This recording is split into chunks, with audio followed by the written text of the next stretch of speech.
Assalamualaikum warahmatullahi wabarakatuh. Selamat pagi anak-anakku semuanya. Bagaimana kabarnya? Semoga kalian sehat selalu ya. Anak-anakku yang saya cintai, pada bab kedua ini kita akan mempelajari yaitu tentang Sunan Ampel ya. Tujuan pembelajaran kali ini anak-anakku yang pertama adalah mengetahui asal usul Sunan Ampel. Yang kedua, mengetahui latar belakang Sunan Ampel. Yang ketiga, mengetahui aktivitas dakwah Sunan Ampel. Nah, anak-anakku yang saya cintai, salah satu wali songo yang menyebarkan agama Islam ke Pulau Jawa adalah Sunan Ampel ya. Sunan Ampel itu adalah putra dari Maulana Malik Ibrahim atau yang dikenal dengan Sunan Gresik yang sudah kita bahas pada bab yang pertama kemarin ya. Mari anak-anakku kita masuk pada pokok pembahasan ya. Asal usul Sunan Ampel. Nah, nama asli dari Sunan Ampel adalah Raden Rohmat ya. Raden Rohmat. Nah, Raden Rohmat ini atau Sunan Ampel lahir di Campa pada tahun 1401 Masehi.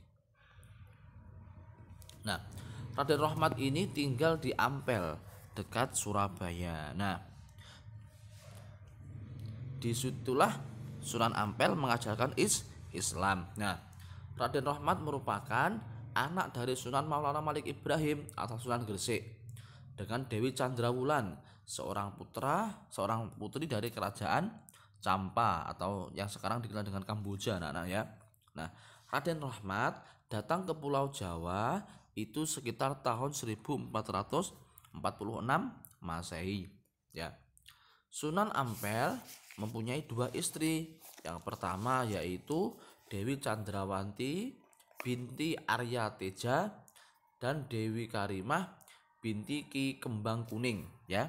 Istrinya Sunan Ampel itu dua ya anak-anak ya. Nah, dari pernikahannya dengan Dewi Cendrawati punya anak yaitu Sunan Bonang atau Maulana Makhdum Ibrahim. Ini di Bonang Tuban anak-anak. Yang nomor dua Raden Qasim atau Sunan Derajat di Lamongan ya ini. Siti Syariah, Siti Mutmainnah dan Siti Hafsah. Nah, dengan istri yang kedua yaitu dengan Dewi Karimah itu mempunyai putra dan putri. Yang pertama Dewi Murtasyah atau istri Sunan Giri, Dewi Murtasinah istri Raden Fatah. Raden Fatah ini di Demak ya anak-anak. Raden Husamuddin atau Sunan Lamongan, Raden Zainal Abidin atau Sunan Demak, Pangeran Tumapel dan Raden Fakih. Nah, ini anak-anak ini adalah biografi Sunan Ampel. Nah, karena keturunan beliau itulah Sunan Ampel mendapat julukan Bapak Para Wali. Karena apa? Dari keturunannya itu anak-anaknya banyak yang menjadi wali. Nah, anak-anakku yang saya cintai, latar belakang dakwah Sunan Ampel ya. Nah, Prabu Sri Kertawijaya atau Prabu Brawijaya tidak kuasa memendam gundah atau galau anak-anak ya. Sepeninggalnya Prabu Hayam Wuruk dan Patih Gajah Mada.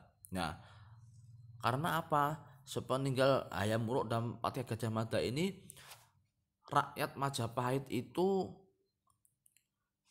suka berfoya-foya ya. Terjadi perang saudara, judi merajalela, banyak yang main perempuan, banyak yang mabuk-mabukan, terus banyak kemaksiatan yang terjadi anak-anaknya.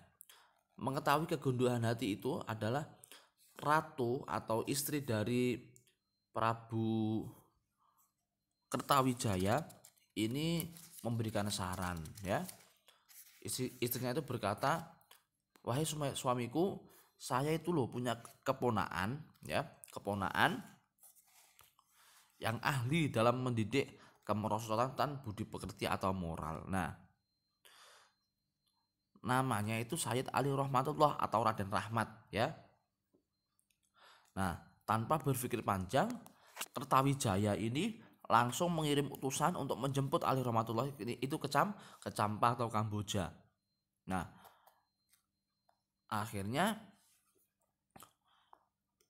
Rahmatullah ini atau Sunan Ampel ini yang kelak lebih dikenal dengan Raden Rahmat atau Sunan Ampel. Nah, setelah itu anak-anakku ya, setelah dijemput itu, nah Sunan Ampel tiba di Trowulan ya. Nah, tiba di Trowulan. Nah, setelah di Trowulan, kalau Trowulan itu sekarang Mojokerto anak-anak ya, di Mojokerto itu. Nah, ketika rombongan itu sudah sampai di Trowulan, dia langsung menghadap ke Kertawijaya. Nah, Sunan Ampel itu menyanggupi permintaan raja untuk mendidik moral para bangsawan. Nah, Sunan Ampel itu dikasih tanah di Ampel Denta ya, yang sekarang di komplek makam Sunan Ampel itu kira-kira ya anak-anak ya. Nah, sejumlah 300 keluarga diserahkan ke Sunan Ampel untuk dididik dan mendirikan di rumah dan mendirikan rumah di Ampel. Nah,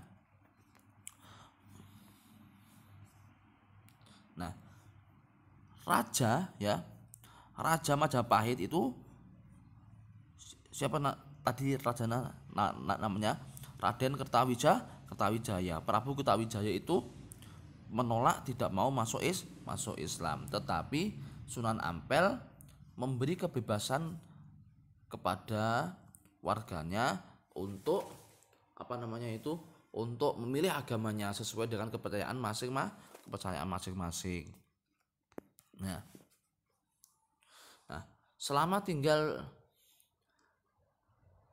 di Majapahit, Sunan Ampel dinikahkan dengan Nyai Ageng Manila atau putri dari Tumenggung Arya Tejo, Bupati Tuban ya. Nah, pada hari yang ditentukan berangkatlah Sunan Ampel ini anak-anak dan rombongan dari Trowulan ke Ampel. Nah, di sepanjang perjalanan Sunan Ampel ini terus melakukan dakwah. Nah, ini pinternya para wali terdahulu itu begitu anak-anak. Beliau itu sangat ahli dalam bidang dakwah. Nah, bagaimana cara dakwahnya yang pertama? Nah, Sunan Ampel ini atau Raden Rahmat ini membagikan kipas yang terbuat dari akar tumbuhan. Nah, mereka itu yang mengambil kipas dengan syarat, yaitu mereka boleh mengambil kipas dengan syarat mereka dengan mengucapkan 2 kalimat syahadat. Orang kalau sudah melafalkan 2 kalimat syahadat, berarti dia sudah otomatis masuk Islam. Nah, sebelum tiba di Ampel anak-anak, Sunan Ampel itu membangun langgar di Kembang Kuning 8 km dari Ampel ya anak-anak. Nah, setibanya di Ampel, langkah yang pertama kali diambil yaitu membangun masjid sebagai pusat ibadah. Nah, setelah itu membangun pesantren anak-anak. Karena apa? Mengikuti jejak ayahnya dahulu, Maulana Malik Ibrahim, yang format yang strategi atau format itu membangun pesantren dulu yang mirip biara yang sudah dikenal oleh banyak masyarakat. Nah, strategi dalam menanamkan akidah dan syariat Islam, Sunan Ampel ini sangat memperhatikan kondisi masyarakatnya. Jadi para wali terdahulu itu ketika berdakwah anak-anak itu tidak memaksakan, kamu harus ikut Islam dengan Islam, tidak. Tetapi sesuai dengan kondisi masyarakatnya ya. Misal contohnya kalau Sunan Ampel ini, nah, mengganti kata sholat dengan kata sembahyang, ya toh? Sembahyang. Sholat itu kita berkomunikasi kepada Allah. Sembahyang itu adalah apa? Kalau orang dulu kan agamanya banyak yang Hindu ya anaknya ya. Agama Hindu ya. Agama Hindu. Agama Hindu itu kan kalau sedang ke pura itu kan mesti kata-katanya adalah sembahyang. Nah, sama Sunan Ampel di sholat itu diganti sembahyang. Jadi hampir mirip-mirip gitu anak-anak ya. Nah, tempat ibadah tidak dinamai musola tetapi langgar, mirip kata sanggar ya. Terus apalagi penuntut ilmu dinamai santri, berasal dari kata satri yang artinya orang yang tahu buku suci agama Hindu. Jadi anak-anak dalam melaksanakan dakwahnya itu beliau Sunan Ampel itu tidak memaksakan kamu harus ikut agama saya, tidak, tetapi gimana diambil kebiasaan masyarakat itu dimasuki agama Islam. Jadi kalau sekarang ini banyak menyalahkan orang-orang ini adalah bid'ah, sesat, nggak ada tuntunannya pada zaman Nabi itu itu adalah pemikiran yang salah. Sekarang itu kan banyak kayak gitu anak-anak. Jadi sedikit-sedikit salah, sedikit-sedikit salah gitu. Itu adalah strategi zaman dakwah para wali itu yaitu memasuki ajaran agama Hindu itu dimasuki dengan ritual umat Islam.